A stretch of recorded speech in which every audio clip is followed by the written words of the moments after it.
country. But Alex, let me make a small case for democracy and see what you would say. Why can't you, we live in a democratic society with freedom of speech, why can't you take to the hustings, persuade your fellow citizens that taxation is unjust, and try to get a majority? I don't think that people should have to convince 280 million others simply in order to exercise their own rights, in order to not have their self-ownership violated. I think people should be able to do that without having to convince 280 million people. Does that mean you're against democracy as a whole? No. I just believe in a very limited form of democracy, whereby we have a constitution that severely limits the scope of what decisions can be made democratically. All right, so you're saying that democracy is fine, except where fundamental rights are involved. And I think you could win, if you're going on the hustings, let me add one element to the argument you might make. Maybe you could say, put aside the economic debates, taxation. Suppose the individual right to religious liberty were at stake. Then, Alex, you could say on the hustings, surely you would all agree that we shouldn't put the right to individual liberty up to a vote. Yeah, that's exactly right.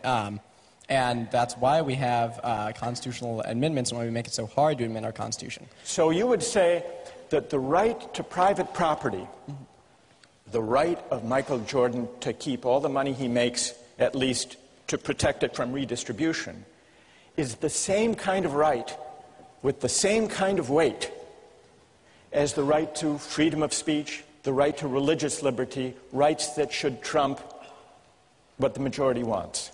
Absolutely. The reason why we have a right to free speech is because we have a right to own ourselves, to exercise our voice in any way that we choose. All right. Good. All right. So there we all right. Who would like to respond to that argument about democracy being okay, up there. Stand up. I think comparing religion and economics, it's not the same thing. The reason why Bill Gates was able to make so much money is because we live in an economically and socially stable society. And if the government didn't provide for the poorest 10%, as you say, through taxation, then we would need more money for police to prevent crime. And so either way, like, there would be more taxes taken away to provide what you guys call, like, the necessary things that the government provides. What's your name?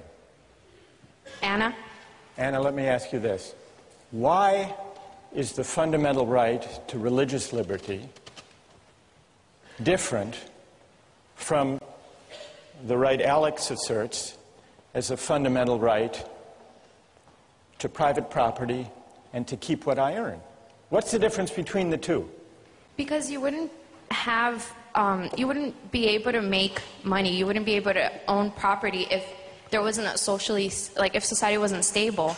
And that's completely different from religion. That's like something personal, something that you can practice on your own in your own home. Whereas, like, me practicing my religion is not going to affect the next person. But if I'm poor and I'm desperate, like, I might commit a crime to feed my family, and that can affect others. Okay, good. Thank you. Would it be wrong for someone to steal a loaf of bread to feed his starving family? Is that wrong? I believe that it is. Let's take a quick poll of the three of you. You say yes, it is wrong.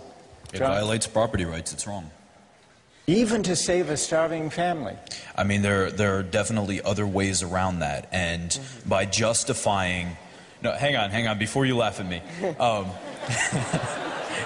That didn't work. Before justifying the act of stealing, you have to look at violating the right that we've already agreed exists, the right of self-possession and the possession of, your own things. We agree on property rights. All right, we agree at stealing, yeah, so property rights is not the issue. All right, but... So why is it wrong to steal even to feed your starving family? Sort of the original argument that I made in the very first question you asked. The benefits of an action don't make the action just. What would you say, Julia? Is it all right to steal a loaf of bread to feed a starving family, or to steal a drug that your child needs to survive? I think I'm okay with that, honestly. Even from a libertarian standpoint, I think that, okay, saying that you can just take money arbitrarily from people who have a lot to go to this pool of people who need it, but you have an individual who's acting on their own behalf to kind of save themselves. I mean, I think you said from the idea of like self-possession, they're also in charge of protecting themselves and keeping themselves alive. So therefore, even from a libertarian standpoint, that might be okay. All right, that's good. That's good. All right, what about number 3 up here? Isn't it the case that the successful, the wealthy, owe a debt? They didn't do that all by themselves. They had to cooperate with other people. That they owe a debt to society, and that's expressed in taxation. You want to take that on, Julie? Okay, this one, I believe that there is not a debt to society in the sense that how did these people become wealthy? They did something that society valued highly, something that society has already been providing for them. If anything, I think everything's canceled out. They provided a service to society, and society responded by somehow they got their wealth. So be concrete. In the case of Michael Jordan, to illustrate your point, there were people who helped him make the money, the teammates, the coach, people who taught him how to play. But you're saying, but they've all been paid for their services. Exactly. And society derived a lot of benefit and pleasure from watching Michael Jordan play. I think that's how he paid his debt to society. All right, good. Anyone like to take up that point? Yes.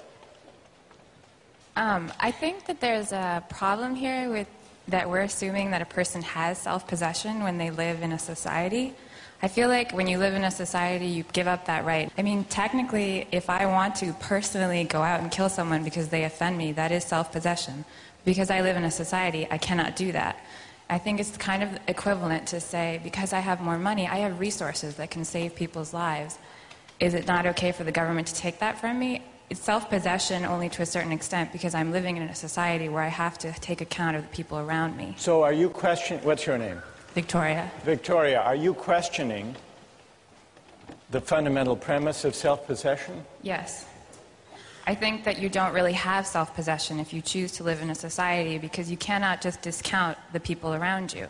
All right, I want to quickly get the response of the libertarian team to the last point. The last point builds on, well, maybe it builds on Victoria's suggestion that we don't own ourselves. Because it says that Bill Gates is wealthy, that Michael Jordan makes a huge income, isn't wholly their own doing. It's the product of a lot of luck. And so we can't claim that they morally deserve all the money they make. Who wants to reply to that? Alex? You certainly could make the case that it is not, their wealth is not appropriate to the goodness in their hearts, but that's not really the morally relevant issue. The point is that they have received what they have through the free exchange of people who have given them their holdings, usually in exchange for providing some other service. Good enough. I want to try to sum up what we've learned from this discussion, but first let's thank John, Alex, and Julia for a really wonderful job.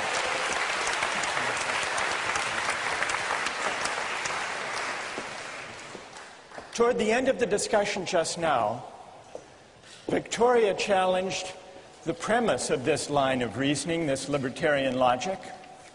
Maybe, she suggested, we don't own ourselves after all.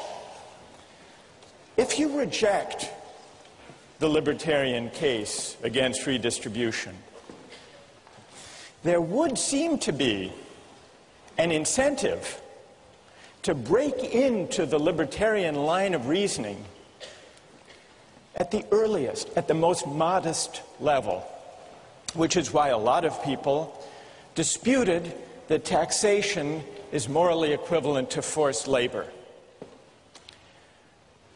But what about the big claim, the premise, the big idea underlying the libertarian argument? Is it true that we own ourselves? Or can we do without that idea and still avoid what libertarians want to avoid, creating a society and an account of justice where some people can be just used for the sake of other people's welfare or even for the sake of the general good. Libertarians combat the utilitarian idea of using people as means for the collective happiness by saying the way to put a stop to that utilitarian logic of using persons is to resort to the intuitively powerful idea that we are the proprietors of our own person. That's Alex and Julia and John and Robert Nozick. What are the consequences for a theory of justice and an account of rights of calling into question the idea of self-possession? Does it mean that we're back to utilitarianism and using people and aggregating preferences and pushing the fat man off the bridge?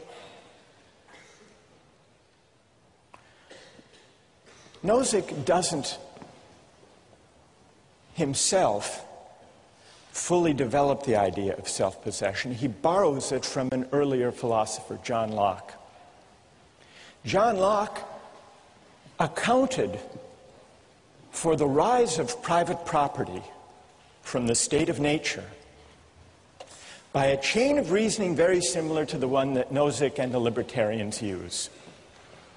John Locke said, private property arises because when we mix our labor with things, unowned things, we come to acquire a property right in those things. And the reason is that we own our own labor. And the reason for that, we are the proprietors, the owners of our own person. And so in order to examine the moral force of the libertarian claim that we own ourselves, we need to turn to the English political philosopher John Locke and examine his account of private property and self-ownership. And that's what we'll do next time.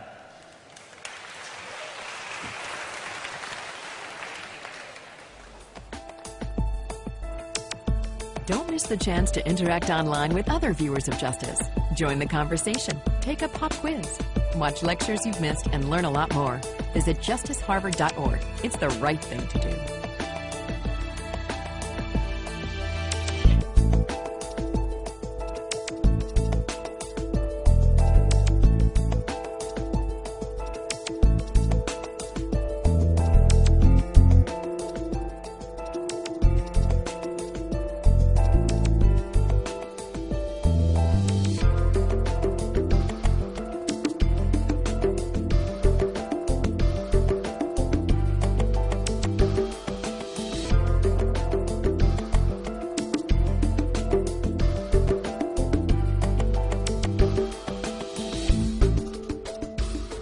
Funding for this program is provided by...